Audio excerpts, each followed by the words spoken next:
Bienvenue à la maison. Nous sommes réjouis de vous partager le message de notre dernière célébration au travers de ce podcast. Bonne écoute!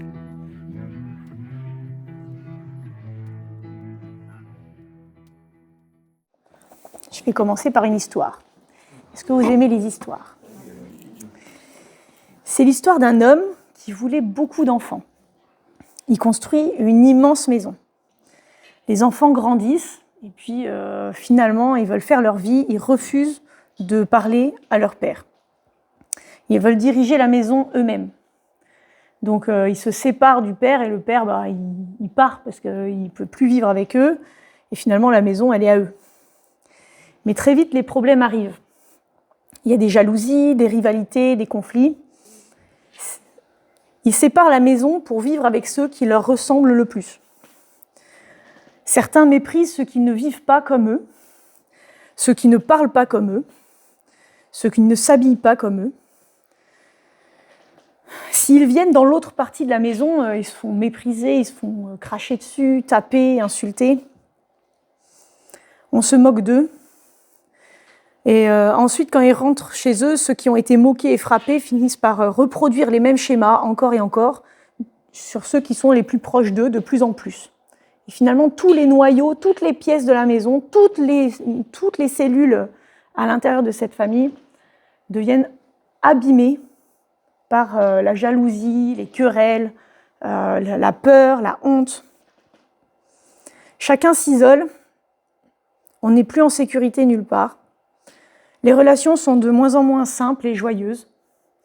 Et la plupart finissent par mettre un masque sur leur visage, sur leurs actes, sur leurs pensées, sur la façon dont ils expriment ce qu'ils pensent. Beaucoup cachent qui ils sont vraiment pour pouvoir vivre relativement en paix. Le père est si triste, il voit de loin le malheur de ses enfants. Il avait des instructions et des conseils à leur donner qu'il n'a pas eu le temps de leur transmettre. Alors il décide de se déguiser. Et il vient, comme l'un d'entre eux, dans la maison. Il vient vivre au milieu d'eux, comme l'un des leurs. Il s'intègre à leur vie. En le voyant vivre, chacun s'étonne. Il honore les femmes, les enfants, il dit qu'il faut leur laisser de la place. Les étrangers, on aura tout vu. Il enseigne de tendre l'autre joue, de pardonner et d'aimer tout le monde. Personne ne peut être aussi gentil que ça. Soit il est bête, soit c'est un manipulateur qui veut finalement rassembler les foules pour gagner de l'argent, soit c'est un hypocrite fini, ou il est dans le déni. Il n'a pas fait un travail de psychothérapie encore. Alors, certains, pour le piéger, viennent et lui posent des questions. Ils viennent et ils essayent de lui tendre des pièges. Comment tu ferais ça? Et si quelqu'un fait ça? Mais il a toujours une réponse à propos. Et des fois, on dirait qu'il répond à côté de la plaque, mais la personne est saisie, comme si la réponse finalement était celle qui correspondait à la vraie question profonde. Certains finissent par être convaincus par cette façon de penser décalée et qui cherchent le cœur au lieu d'avoir raison. Et ils veulent apprendre cette autre façon de vivre. Finalement, un jour, le jeune homme repart, laissant quelques-uns de la maison qui ont décidé de vivre selon cette nouvelle façon de vivre et d'instruire par l'exemple d'autres de la même façon. Vous aurez compris, c'est une parabole selon Sainte Camille.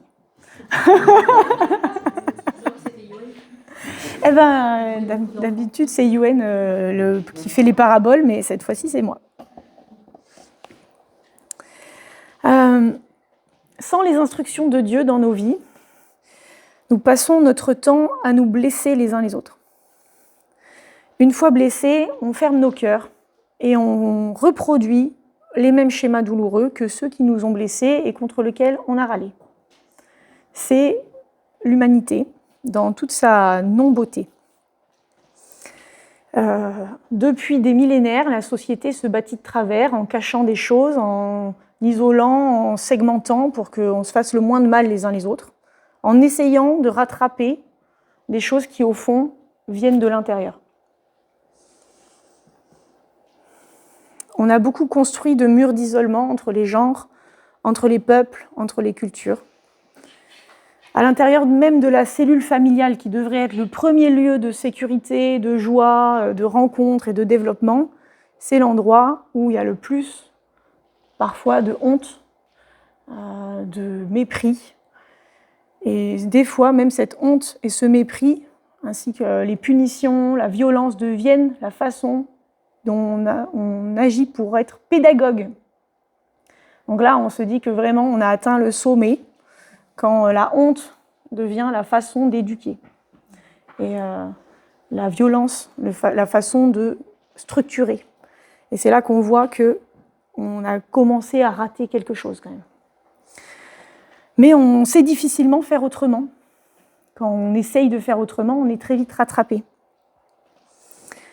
Mais Jésus nous donne un standard tellement différent. Un standard tellement haut que l'Église a beaucoup de mal à suivre. Vous avez capté quand même. C'est un peu dur. Et tout montre que personne n'y arrive, ni individuellement trop, mais surtout pas dans les structures.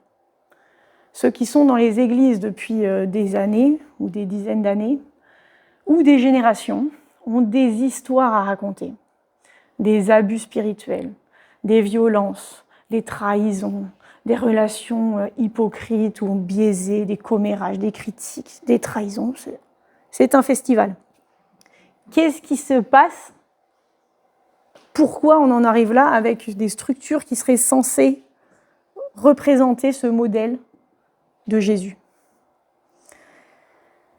Alors, je vais donner une petite clé tout de suite qui va détendre tout le monde, peut-être qui va détendre les pasteurs surtout, et qui nous aide à comprendre et à être très patients. En dehors de l'Église ou dans l'Église, personne n'a réussi et personne n'arrive à mettre en place une société qui représente les valeurs divines. Même quand on essaye, au bout d'un moment, quand notre but dans la vie, c'est de mettre en place une structure qui est selon les valeurs de Dieu, à la fin, quand ça dérape, notre but, c'est tellement que ça marche, que finalement, l'arrière-plan de contrôle, de manipulation et de honte revient au galop pour que ça marche. Et plus en faveur des gens, mais pour que ça marche. Patatras. Donc, si le but n'est pas de créer cette société ultime et ce lieu structuré où tout est parfait, qu'est-ce qu'on fait ? Ça sert à quoi d'être chrétien ?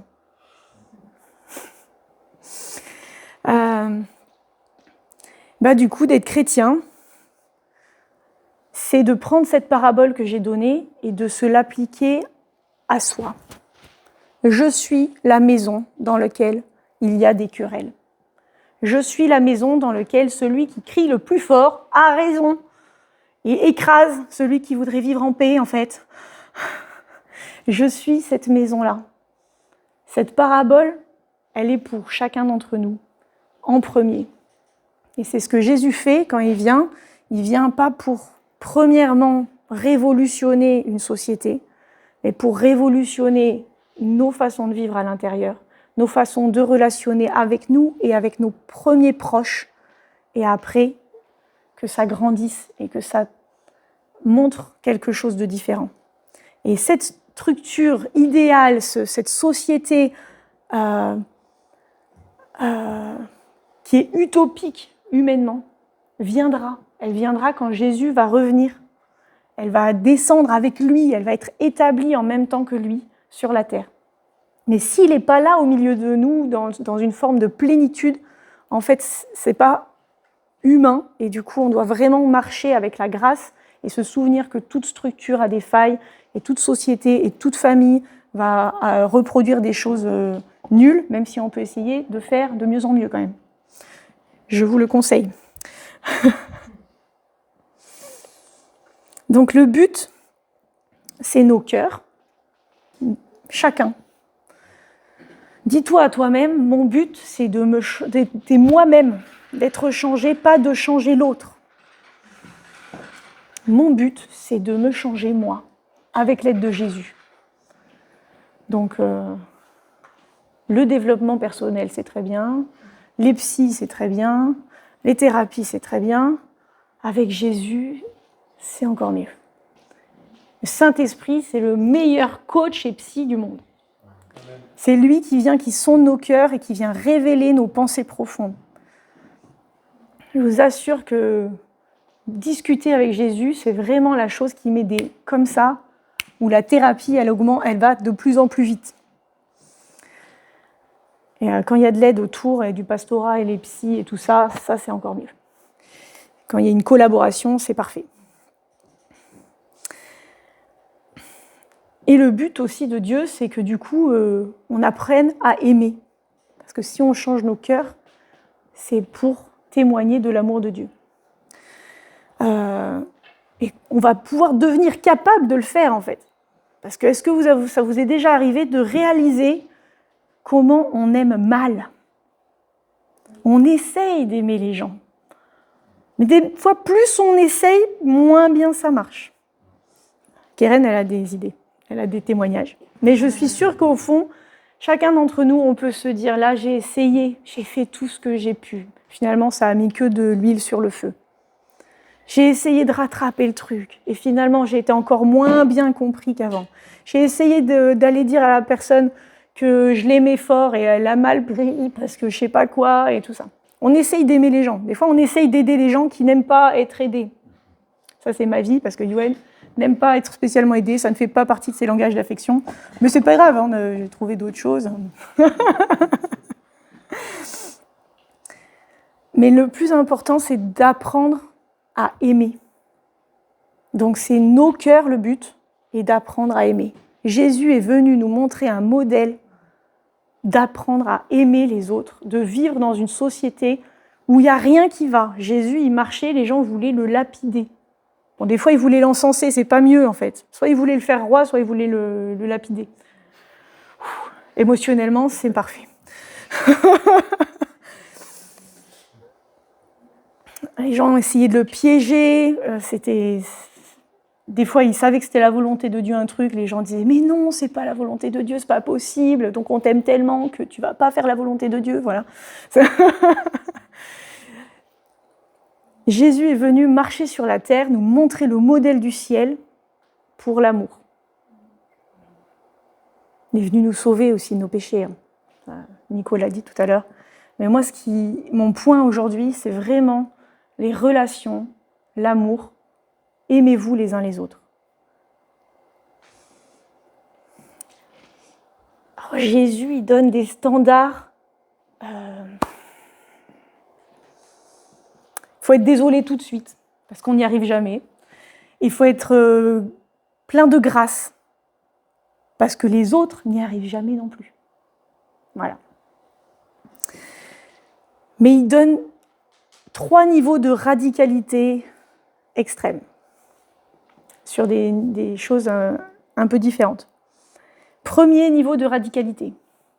Si vous y arrivez, vous dites niveau débloqué. Premier niveau de radicalité, aime ton prochain comme toi-même. Donc ça, avec ça, c'est dans l'histoire du Samaritain, du bon Samaritain, pas de la femme samaritaine, il faut suivre. Hein. Donc le bon Samaritain, c'est celui qui voit quelqu'un sur le chemin qui a été tabassé, volé et laissé pour mort sur le bord. C'est dans Luc 10. Donc le gars est laissé pour mort sur le bord et des gens qui ont l'air très sains, très pieux, voient ça de loin et ne s'approchent pas parce qu'en fait, ils n'ont pas le droit de s'approcher des morts. Ils vont être désanctifiés. Donc ils pensent à eux-mêmes plutôt que de penser à si la personne a besoin. Ils pensent à leur sainteté. Ils pensent à leur planning, parce que si je suis plus sain, je peux plus faire ça au temple, il va falloir que j'attende 2 jours, mais du coup ça me met en rade parce que du coup je devais faire ça. Ils pensent à leur planning. Ils n'allaient pas être lapidés s'ils devenaient plus saints. Hein. C'était normal dans la vie des gens du temple de plus être saints. Ça, ils étaient très souvent pas saints d'ailleurs. C'était rare en fait les moments de sainteté. Si vous recadrez les trucs, finalement, on se demande quand est-ce qu'ils étaient saints. Heureusement que Jésus est venu quand même. Mais plutôt que de prendre cas de l'autre, ils pensent à leur planning, c'est pas possible, j'y arriverai pas, je préfère pas m'en mêler, ça ne me regarde pas, j'étais pas dans l'histoire, il a sûrement fait quelque chose pour en arriver là, sûrement que c'était quelqu'un de bagarreur, c'est sa faute, enfin, chacun a ses problèmes, quoi. Et un Samaritain qui passe là, qui normalement ne parle pas avec les Juifs, qui a de la haine envers les Juifs. Les Juifs et les Samaritains ne pouvaient pas se blairer, ils ne se parlaient pas, ils ne partageaient rien.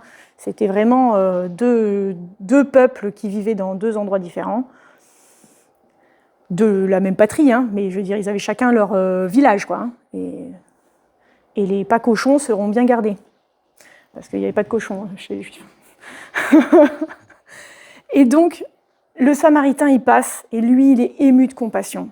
Il vient et il prend son argent, il paye quelqu'un pour prendre soin de la personne, et il dit même, mais prends soin de la personne, quand je reviendrai, si ça t'a coûté davantage, je paierai. Il a pris de son temps, il a fait un détour, il donne de sa personne. Il s'engage même sur du long terme, financièrement. Et je ne prends pas le temps de lire le passage exactement, mais une des choses qui est très intéressante dans ce moment, c'est qu'en fait, Jésus raconte cette histoire. C'est une parabole que Jésus raconte. Ça ne s'est pas passé devant les disciples et Jésus. C'est pas un fait qui s'est vraiment déroulé devant eux. C'est un jeune homme riche qui vient et qui dit « Comment est-ce que je peux être sauvé ?» Et puis Jésus, il lui raconte cette parabole parce qu'il lui dit « Tu aimeras le Seigneur ton Dieu de tout ton cœur, toute ton âme, de toute ta force et toute ta pensée, et ton prochain comme toi-même. » Ah non, c'est lui qui dit ça à Jésus, que c'est comme ça qu'on est sauvé. Et Jésus lui dit « Bah oui, c'est bien, fais ça. » Ben lui, il sait que c'est dur quand même. Il a été élevé dans la loi, quoi. Il sait que c'est pas facile. Donc en fait, il dit « Ah oui, c'est super, tu me renvoies vers ce que j'arrive déjà pas. » Et donc il y a marqué « Mais lui, voulant se justifier, dit à Jésus, qui est mon prochain ?» Et c'est là que Jésus lui raconte cette histoire. Et finalement, Jésus lui raconte l'histoire. Et à la fin, il dit, au lieu de répondre qui est le prochain du jeune homme, il dit qui a été le prochain de celui qui avait besoin. C'est-à-dire que nous, on est vite fait de se justifier en disant ouais, mais qui c'est mon prochain, quoi. Qui c'est vraiment que il y a des niveaux de je vais pas aider tout le monde, quoi. Je vais pas me donner pour l'humanité entière. Il y a trop de besoins. Et je suis d'accord, il y a beaucoup de besoins. Mais Jésus renverse le truc. Il dit pas au jeune homme riche qui est ton prochain. Il dit qui a été le prochain pour celui qui avait besoin. Il renvoie la question. On ne peut plus se justifier avec ces questions-là. Jésus, il a le chic pour faire ça. Quelqu'un vient avec une question et lui, il répond. L'autre, il dit, est-ce que c'est A ou c'est B ? Jésus, il dit, c'est soit AB, soit C. Voilà. Comme ça, t'es bien. Voilà. Et Jésus, il renvoie à la vraie question. Parce qu'il sait que le jeune homme, là, il veut se justifier. Parce qu'on cherche, oui, mais ça ne me concerne pas vraiment. C'est pas quelqu'un qui est proche de moi, c'est pas mon prochain, quoi. C'est pas ça la question. C'est qui est le prochain de la personne qui est là. Et c'est ça que Jésus nous renvoie. Il nous renvoie aussi avec cette histoire, toute la question de la haine au milieu des races et des cultures. Et dans l'Église, dans le peuple de Dieu, on doit vraiment se positionner contre tout racisme, tout antisémitisme, toute misogynie, toute haine des gens, toute chose qui culturellement et pas culturellement des fois, parce que ça vient du cœur de l'homme, vient et jaillit, qui met la division et la haine envers les gens. toutes les formes de harcèlement, de violence, de mépris envers l'autre doivent être éradiquées de nos cœurs. Est-ce qu'on y arrive? Difficilement. On a besoin de Jésus. Les standards de Jésus sont tellement hauts qu'on a besoin de Jésus pour les accomplir. Ça nous renvoie toujours à notre relation à lui. Parce que l'autre est insécurisant. Et une fois que vous avez travaillé vos vies un peu et que vous avez dit « bah si, moi j'aime beaucoup les cultures », au bout d'un moment, vous croisez quand même quelqu'un dont la culture vous heurte profondément. C'est comme ça. Et des fois, on n'a pas besoin d'être si éloigné que ça. Pour, par exemple, entre la France et la Suisse romande, on parle la même langue. On pourrait dire, vis-à-vis du reste du monde, quoi, il n'y a pas une si grande différence de culture. Mais en fait, il y a des différences de façon de voir la vie qui font qu'on peut se taper sur la tronche. Pour de vrai, bah, pas entre moi et David. En plus, moi, j'ai des racines suisses, donc je comprends.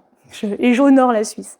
Mais dans le sens qu'il y a vraiment des fois, c'est pas une question d'être si éloigné que ça dans les choses qui se voient. C'est à l'intérieur, c'est des choses qui datent de des fois des centaines d'années. Et du coup, tout à coup, poup, ouais, mais ça, c'est parce qu'il est suisse. Oui, mais ça, c'est parce que sa famille, t'as vu bien. Dans nos cœurs, on doit se positionner et renoncer au racisme, renoncer au mépris de l'autre, dû à des fois des suppositions et des cultures et des choses comme ça. Et je vais pas assez vite.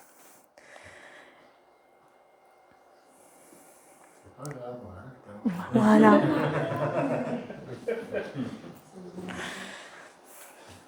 Donc, dans le peuple de Dieu, on va valoriser et célébrer la compassion, l'empathie, le don de soi, l'accueil de l'autre, la solidarité, la célébration des différences.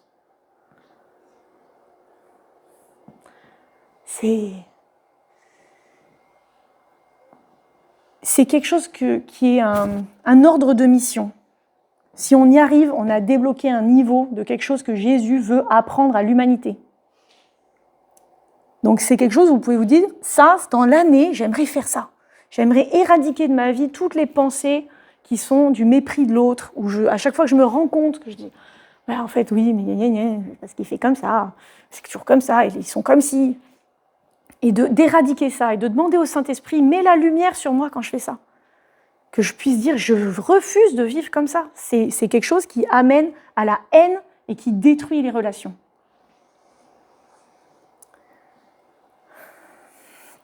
Donc je voudrais, il y aura 3 petits temps de prière dans ce temps. Et j'aimerais qu'on puisse déjà, si vous le souhaitez, ensemble, se repentir et renoncer à toute forme de racisme et toute forme d'égoïsme aussi, où chacun d'entre nous, on se dit, ça ne me concerne pas, et on ferme nos cœurs à l'amour. On ferme nos cœurs à pouvoir être une petite lumière sur la vie de quelqu'un. Parce qu'on a peur de se faire bouffer le bras comme ça. On a peur que si on donne un petit bout comme ça, paf, qu'est-ce qui va se passer? Parce qu'on n'a pas vraiment appris à mettre de limites, du coup, parce que vu qu'on préfère mettre des grosses séparations que d'aller au contact des gens, bah, c'est soit l'un, soit l'autre, quoi. On ne sait pas faire autrement. Alors on va demander à Jésus qu'il soit le gardien de nos cœurs, et qu'on puisse apprendre à aimer, et que ce soit lui qui garde nos limites, et que ce soit lui qui garde nos cœurs, et qu'on puisse apprendre à tendre la main à quelqu'un, et que ce soit juste. Parce que le Samaritain, il n'a pas abandonné complètement sa vie, il n'est pas resté à l'auberge avec le gars le temps qu'il soit rétabli, non. Mais il a mis en place quelque chose pour que la personne aille bien. Et après, il l'a laissé aussi. Et ça, c'est Jésus qui doit nous apprendre. Et ça, c'est encore un autre thème de prédication. Les limites. C'est très important, les limites. Les limites saines. Alors, je vous propose, si vous voulez, on va fermer les yeux et juste demander pardon à Jésus pour toutes les fois où on ferme nos cœurs et on se justifie, et pour toutes les fois où on refuse d'aimer, pour se protéger. Seigneur Jésus, vraiment, on veut se mettre devant toi et te demander pardon pour toutes les fois où on se justifie pour ne pas aimer, où on ferme nos cœurs à l'amour, où on ferme nos cœurs. Pour toutes les fois où on ne va pas vers l'autre parce qu'on ne veut pas se faire embrigadés dans un truc qui nous coûterait plus que ce qu'on voudrait. Pour toutes les fois où on ferme nos cœurs parce qu'on a peur d'être bouffé par le besoin de l'autre. Et Jésus, aujourd'hui, on veut, en tout cas pour ma part, je veux encore ouvrir mon cœur et dire, Seigneur, c'est toi le gardien de mes limites, c'est toi le gardien de mes émotions, c'est toi le gardien de mon temps, de mes finances. Et Seigneur, que toi, tu sois celui qui est l'homme avec sagesse, qui va dire jusqu'où je peux aller. Seigneur, apprends-nous à aimer, apprends-nous à donner nos vies, apprends-nous à être celui qui aime le prochain. Apprends-nous à savoir voir que nous pourrions être le prochain de l'autre sur le chemin. Et Jésus, je veux aussi, avec tous ceux qui sont là, vraiment dénoncer et renoncer toute forme de racisme, toute forme de critique, toute forme de haine de l'autre et de séparation entre les cultures. On veut dire, Seigneur, que c'est toi qui es le maître de toutes les nations, de toutes les cultures, et tu les aimes toutes. Tu aimes tous ceux que tu as créés, Seigneur. Tu aimes toute l'humanité et tu les cherches, Seigneur. Et tu te révèles dans toutes les cultures, dans toutes les langues, au milieu de tous les genres, de toutes les façons de s'habiller, de parler, de fêter, de célébrer, de manger, de travailler. Dans toutes ces façons-là, tu te révèles, Seigneur. Et nous voulons apprendre à célébrer avec toi et à fêter avec toi toutes ces différences-là. Amen.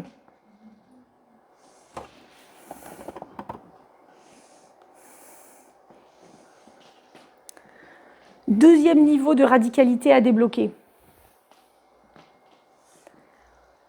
Jésus dit, c'est à l'amour que vous aurez les uns pour les autres que le monde verra que vous êtes mes disciples. Alors, c'est dans Jean 13.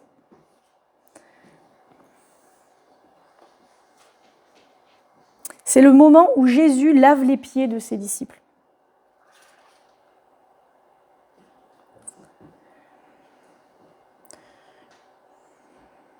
Oui, voilà. Il y a tellement de choses dans chacun de ces chapitres que des fois, on ne sait plus où trouver. C'est quelque chose de tellement magnifique. Dans Jean 13, Jésus fait le travail du serviteur. Donc c'était assez simple. Si tu n'avais pas de serviteur, que tu n'étais pas riche, tu te lavais toi-même tes pieds. Si tu avais un serviteur, ou pire, un esclave, c'est lui qui te lavait les pieds. Mais dans ce passage, avant tout le passage de la passion où Jésus va mourir sur la croix, Jésus, il se met à genoux devant chacun de ses disciples avec une bassine avec de l'eau et un linge et il lave les pieds des disciples. Ils se lavaient souvent les pieds parce qu'ils avaient des espèces de sandales et ils marchaient dans la poussière. Donc c'était normal pour eux de se laver les pieds. Et c'était quelqu'un d'inférieur qui allait laver les pieds.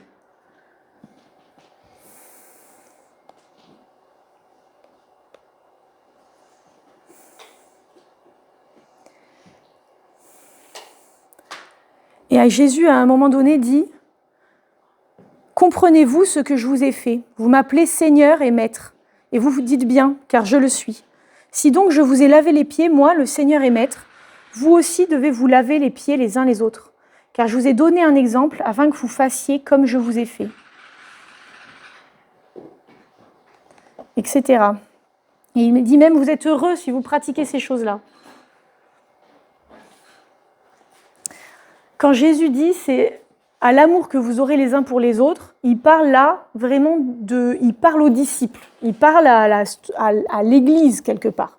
Il ne parle pas des prochains, de tous les gens qui sont malheureux, même s'il y a des gens malheureux au milieu de nous. En général, c'est déjà là qu'il y a les premiers besoins. Mais il parle de comment on se comporte avec les gens proches. Je ne sais pas si vous avez fait des constats comme moi, mais je trouve que c'est avec les gens les plus proches qu'on est les pires. C'est quand on est à l'intérieur de la maison, qu'il n'y a aucun regard extérieur pour nous juger, qu'on se permet de crier sur nos enfants, par exemple. Moi, par exemple, si mon gamin, là, il fait n'importe quoi, je vais sembler très, très calme. Je vais sembler très patiente. Oh, waouh! Mais si vous n'êtes pas là, que la maison est fermée et que je suis fatiguée par ma journée de travail, peut-être qu'il y aura une Camille que vous ne connaissez pas qui va crier, ça suffit. Je fais ce geste-là parce qu'il y a les escaliers par lesquels je hurle, ça suffit.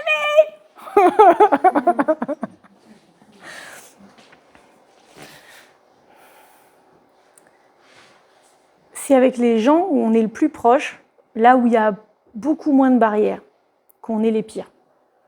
Il n'y a pas de convention sociale là, quand ça fait, je sais pas, quand on vit entre frères et sœurs, par exemple, pendant des années.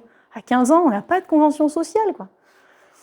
Quand on est marié depuis des années, ouais, c'est bon maintenant, on se connaît, quoi. Quand on est avec sa famille, où il y a des rôles bien définis, ah là, ça c'est le moment vraiment où ça fight. C'est avec les gens proches que les gens peuvent voir. Et que même quand il n'y a personne, Jésus, il voit. Et c'est là que nous, on se voit déjà. Et que l'autre, il vous voit aussi. Alors que mes gamins, ils me voient pour de vrai. C'est là, dans cet endroit-là, qu'il y a un niveau de radicalité à avoir. Quand Jésus, il a passé 3 ans à marcher avec ses disciples. Pour eux, il était le maître. Il était celui qui est le plus élevé, celui qui en écoute, celui qu'on va tout faire pour qu'il aille bien parce qu'il travaille toute la journée, parce qu'il prêche, il prie pour les malades et on va tout faire pour lui. Et on va surtout l'écouter et on va rien lui laisser faire c'est pas lui qui va couper les carottes, quoi. Et ben c'est ce Jésus-là qui, pour les enseigner, ne fait pas un immense discours, mais il s'agenouille et un après l'autre, il met leurs pieds dans l'eau. Il enlève la poussière. Il les honore, il les aime de la façon la plus intime, mais aussi la plus basse qui soit pour l'époque. Parce que c'était les serviteurs qui faisaient ça. Et Jésus, en faisant ça, il dit « Positionnez-vous au moins comme égal avec les gens, sinon c'est vous qui êtes en position inférieure par rapport à eux. » Je dis au moins comme égal parce que quand les gens ont vraiment une très mauvaise estime d'eux, on essaye de ne pas leur dire de se faire écrabouiller encore plus la tête, quoi. Mais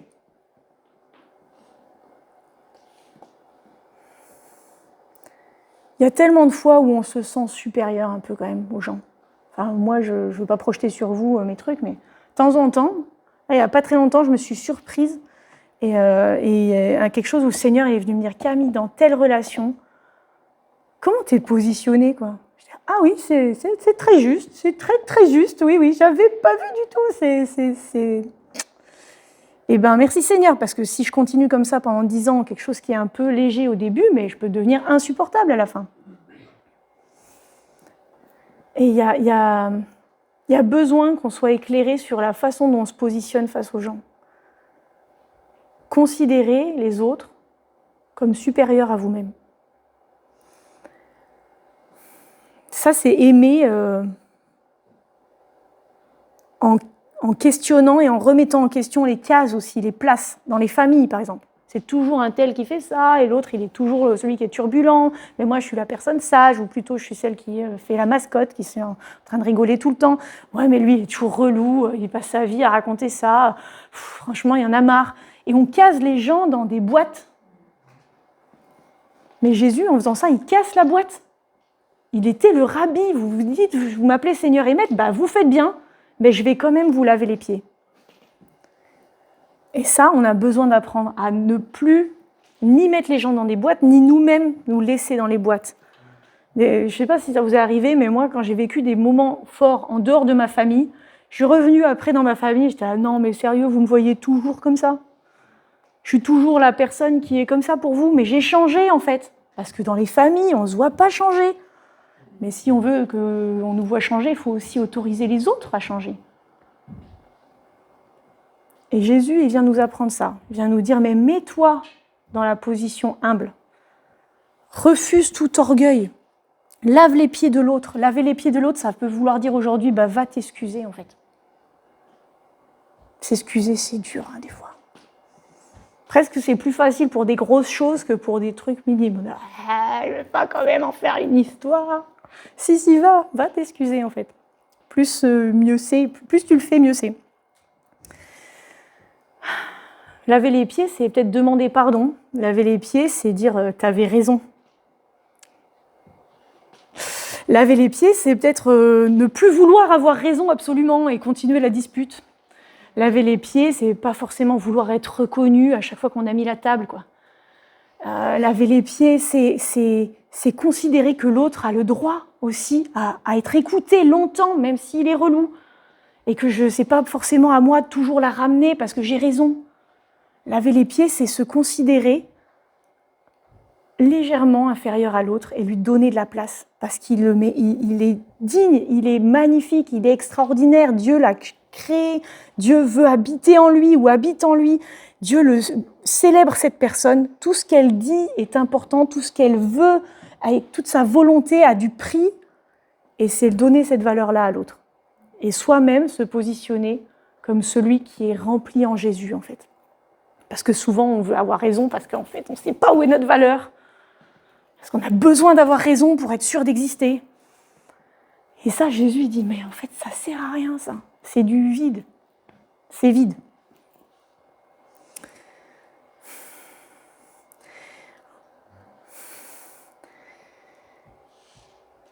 Alors, si vous êtes OK, je vous propose un deuxième temps de prière où on va demander à Jésus de nous montrer comment est-ce qu'on doit laver les pieds de quelqu'un aujourd'hui. Qu'est-ce que c'est aujourd'hui laver les pieds de quelqu'un qui nous est proche? Comment est-ce qu'on peut se positionner comme ça et casser cette case et arrêter d'être dans une façon ou d'une autre, d'avoir toujours fait comme ça et d'avoir laissé l'autre dans sa crasse, alors qu'en fait, on peut le faire, nous, et l'aider à en sortir. Seigneur, merci parce que c'est ton esprit qui vient éclairer nos cœurs maintenant. Merci parce que tu es vivant et tu aimes parler et tu viens maintenant visiter nos vies. Jésus, merci pour le fait que tu sondes nos cœurs par ton esprit et que tu viens nous montrer comment aimer les autres. Viens nous apprendre à nous aimer les uns les autres, Seigneur. Viens nous apprendre à vivre avec ton regard sur nous et sur les autres. Et Jésus, je demande maintenant que tu montres à chacun ici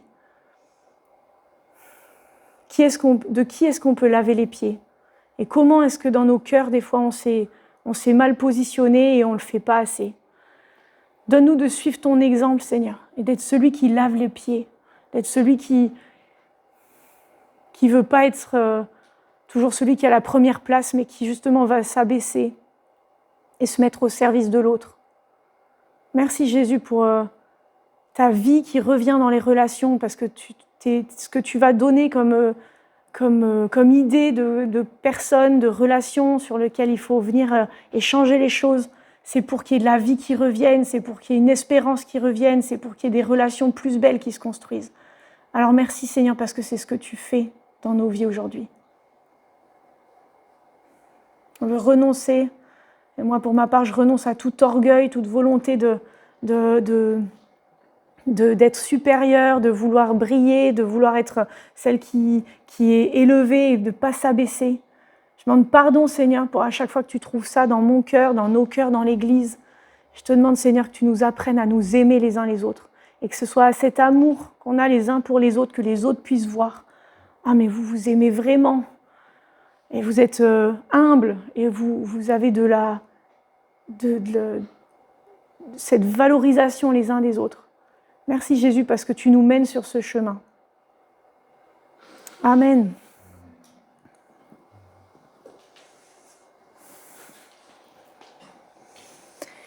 Troisième niveau de radicalité. Alors là, il faut attacher ses ceintures.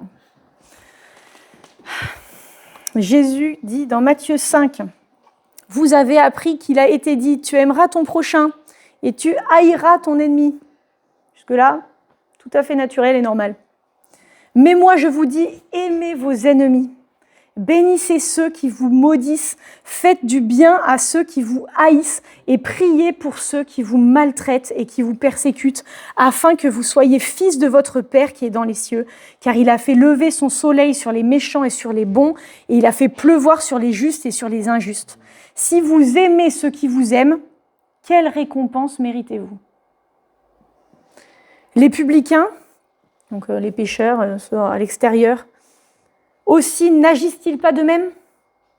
Et si vous saluez seulement vos frères, que faites-vous d'extraordinaire? Les païens aussi n'agissent-ils pas de même? Soyez donc parfaits comme votre Père céleste est parfait. Voilà. Ça c'est fait, hein, Jésus, voilà, hein, c'était super jusque-là, ça semblait bien. Et puis en fait, tout à coup, on a beaucoup moins envie. Parce que tant qu'on dit, on va s'aimer mieux les uns les autres, ça va nous coûter. Mais finalement, c'est pour la paix, quoi. On se dit, c'est au milieu des proches. Ça va nous aider aussi dans la vie, finalement, d'avoir une meilleure relation avec nos proches. Mais alors là, ça, c'est un level au-dessus. Bénissez ceux qui vous persécutent. Priez pour ceux qui vous maltraitent. Soyez parfaits, voilà. Ça, c'est parfait, c'est super. Mais Jésus, lui, il l'a fait. Il donne pas un précepte sans l'accomplir. Jésus l'a fait et c'est pour ça qu'on peut le faire. Jésus l'a fait et c'est pour ça qu'on peut essayer de le faire, qu'on peut lui demander la grâce pour le faire. À quel moment Jésus a fait ça? Est-ce que ça vous dit quelque chose? À quel moment Jésus a vraiment aimé même ses ennemis? Le plus haut niveau qu'il a montré, c'est sur la croix. Dans Luc 23, 34, il dit « Pardonne-leur, parce qu'ils ne savent pas ce qu'ils font. »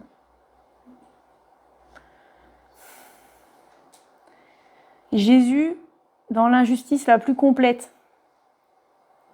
il souffre, il est méprisé, il est détesté, il est avec les brigands, là, il est ramené au plus bas de la société. Il dit « Pardonne-leur, ils ne savent pas ce qu'ils font. » Moi, ça me rend très humble. Et ça me donne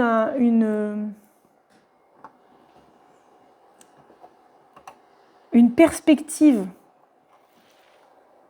d'avancer, un potentiel d'amélioration assez fort.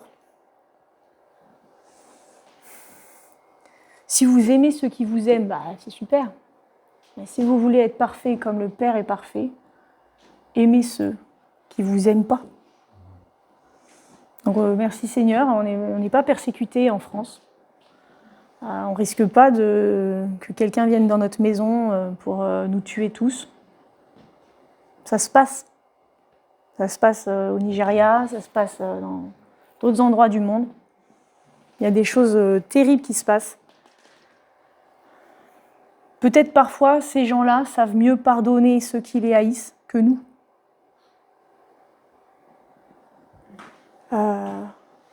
Parfois, ces gens-là ont une révélation de Jésus plus forte par rapport à ça.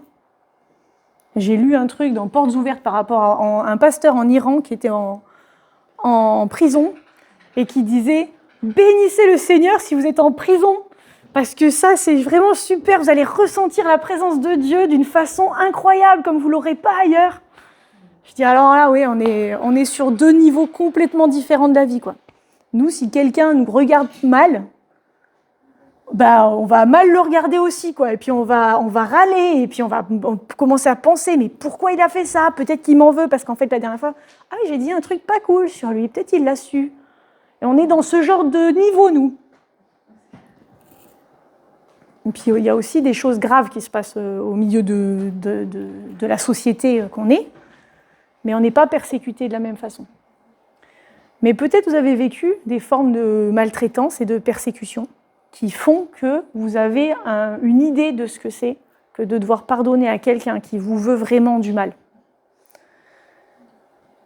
Et bien là, que ce soit Jésus qui vous ouvre le chemin et la perspective. On n'est personne pour dire à quelqu'un « tu es obligé de pardonner » ou « tu es obligé de bénir cette personne ». Si quelqu'un vous dit ça, fuyez. Si quelqu'un vous dit ça, tu es obligé de pardonner, sinon tu ne vas pas être béni, blablabla, venez me voir. On lui casse la figure.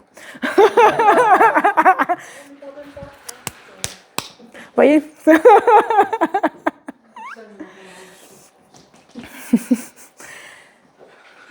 On n'est pas là pour forcer les gens, mais on est là pour dire Jésus, fais-nous grâce de vivre ça. Parce que par nous-mêmes, dans l'état actuel de l'humanité, apparemment ça ne marche pas.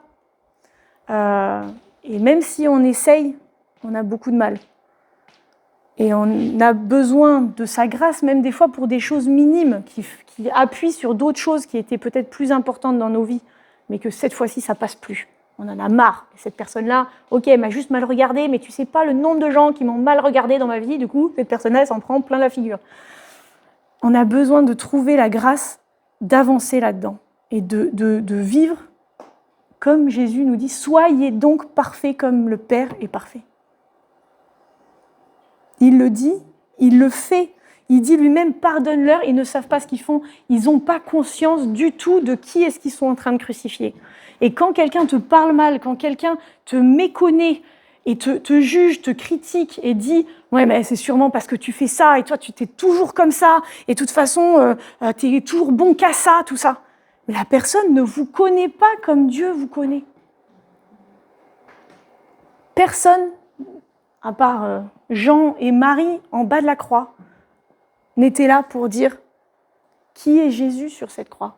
Les autres, ils voyaient quelqu'un qui était un bouc émissaire sur lequel on pouvait se déchaîner. Ils ne voyaient pas. Et il y a un endroit dans la Bible où il y a marqué « ce que nous sommes n'a pas encore été révélé ». Parce qu'on est aussi plein de masques et de trucs et de bidules qui se sont mis sur nos vies et nos lignées et tout ça, et nos familles, qui font qu'on n'est pas pleinement, complètement notre parfait potentiel. Mais Jésus, il dit, ils ne savent pas ce qu'ils font, alors pardonne-leur. Et si tu as été méconnu, si tu as été abîmé d'une façon très injuste, saisis-toi de ce que Jésus dit et demande la grâce.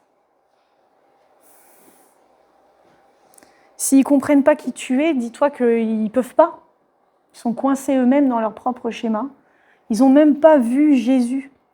L'humanité n'a même pas vu Jésus, le Fils de Dieu, la bonté incarnée, la justice incarnée, la grâce incarnée, la patience incarnée.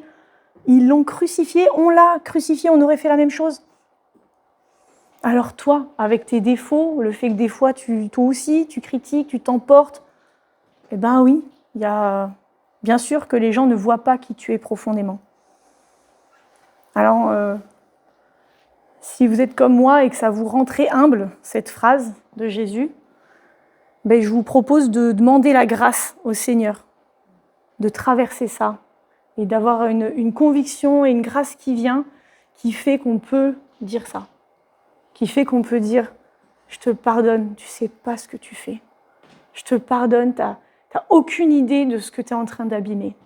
Je te pardonne, tu n'as aucune conscience de ce que vraiment tu fais dans un niveau supérieur. » Parce que des fois, il y a des gens qui ont conscience qu'ils abîment vraiment quelque chose dans un certain niveau.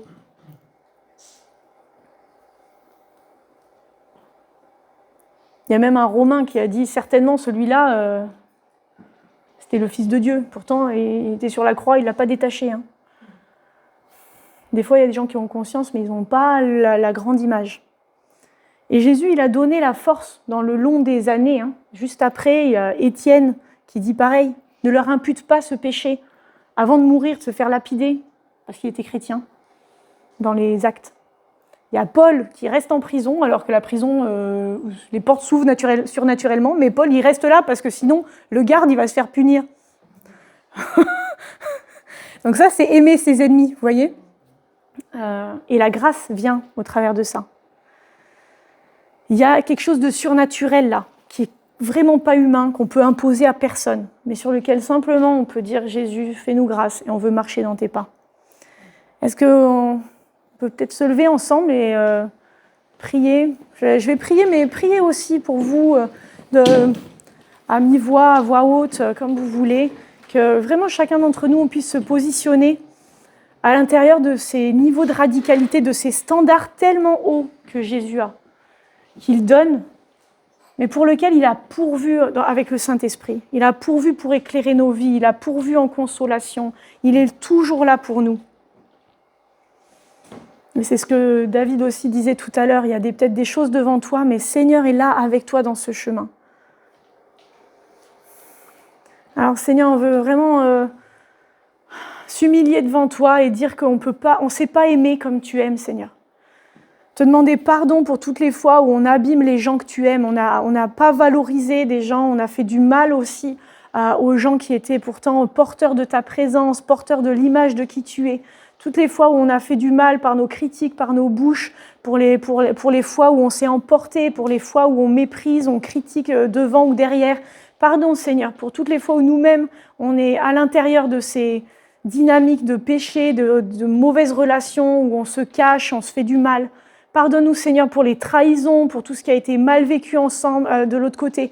Pardonne-nous Seigneur pour le fait de mal aimer aussi, pour le fait de croire faire bien alors qu'en fait on contrôle les gens, on les manipule. Pardon Seigneur pour toutes les fois où on est coincé dans nos schémas et on est sûr que c'est comme ça que c'est l'amour. Et qu'en fait on aime tellement mal. Jésus, je veux déclarer que toi tu as montré un chemin pour l'amour. Toi, tu as montré un chemin de radicalité et on veut suivre ce chemin, Seigneur. Est-ce qu'ensemble, on peut dire, Jésus, on veut te suivre. Jésus, on veut marcher dans ton chemin d'amour. Seigneur, on veut marcher dans ce que toi, tu dis. Fais-nous grâce, Seigneur. Fais-nous grâce, Jésus, pour marcher dans ton amour. Fais-nous grâce pour aimer même nos ennemis. Fais-nous grâce, Seigneur, d'avoir une révélation de ton amour pour nous qui fait qu'on peut aimer tellement plus les gens. Fais-nous grâce d'être un lieu refuge pour nous, pour qu'on ne soit jamais en insécurité et qu'on cherche notre sécurité dans le fait de commérer ou de jalouser. Pardon, Seigneur, pour toutes ces attitudes, qu'on puisse venir courir à toi et chercher notre refuge, Seigneur.